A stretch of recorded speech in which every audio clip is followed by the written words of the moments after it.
Hey, it's Rebecca Smith from the KBIA newsroom in Columbia, and it's time for Missouri Health Talks, a project where we listen in on Missourians' conversations about access to health care.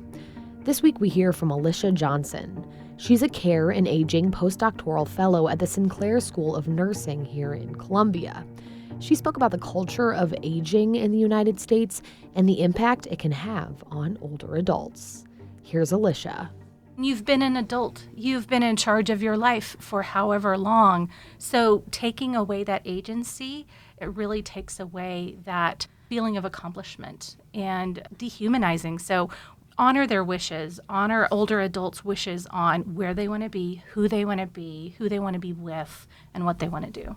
We're a very youth-centric culture. We like things to be young and pretty, and we don't always like to acknowledge our older adults or acknowledge that we will all be older adults at some point. We don't want to warehouse our older adults and all of their wisdom and knowledge away in homes. How can we keep them out in the community and involved as much as possible? Some of my favorite models that I've seen of healthcare out there, I can't think of the university right now that had dorms next to an assisted living facility, like they were in the same building, so that you had college people living with elders so that they could communicate and it would be a community. I've also seen a model where there would be a daycare in a nursing home. Again, there's a community, there's a difference in ages.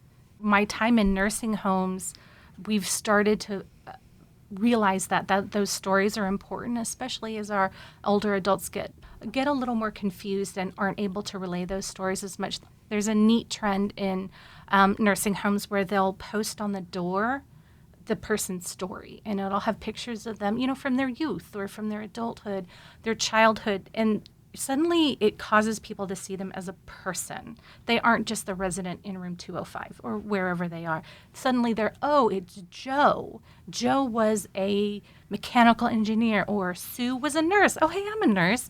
Then you have a different connection. They're a person. So we've really got to keep people at the center.